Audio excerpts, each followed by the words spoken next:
4 days in a row. 4 days in a row. I'm Four sorry. days in a row, you have As I nothing to was say at all. walking out here, I was remembering our exchange about this yesterday and Yes, thinking, because oh, nothing I'm is going to get going on it. in the world. It's all very quiet. Everything is fun and calm. And wonderful. Again, my lack of opening remarks does not indicate lack of anything to say. Right. Okay.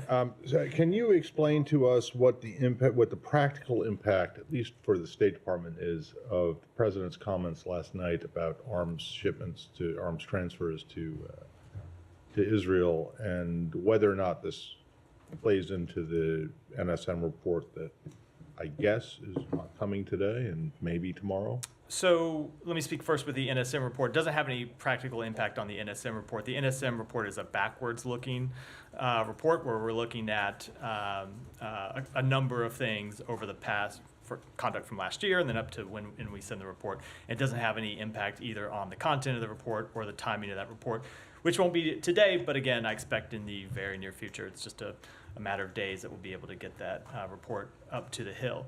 And then with respect to the larger question, so what the President made clear is that we have concerns about a potential military operation in Rafah. I don't think that's any secret. We've been making those concerns known publicly, and we have made those concerns quite clear to the government of Israel. And as the President noted, there are certain types of military assistance that we will not make available to Israel for use in a campaign in Rafah.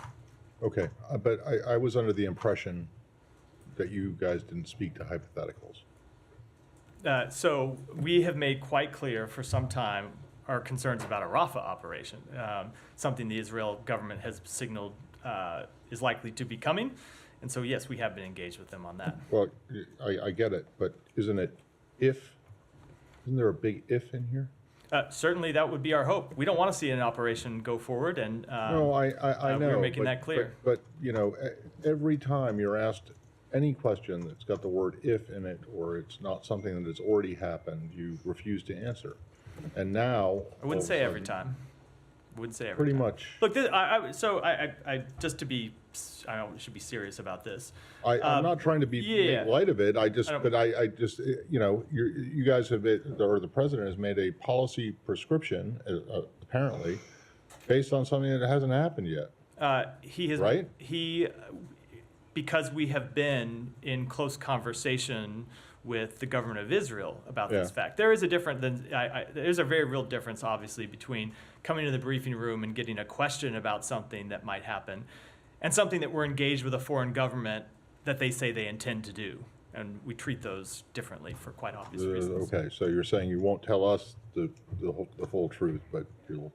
I'm saying anyway, it's different when a reporter raises a hypothetical question versus the government saying, this is what we intend to do, this is what our policy is going to be, and we have to make determinations about our policy. Is it your understanding that the President has decided that what Israel has done in Rafah so far crosses the red line? We have not yet seen an indication of a major military operation. So that's something that we're watching closely, and the President made that clear in his comments. And yet he already decided to halt or to suspend these shipments. We have paused one shipment and are reviewing others in the context of a potential operation. But again, we hope that there is no operation. That, I think, would be the best outcome for everyone involved.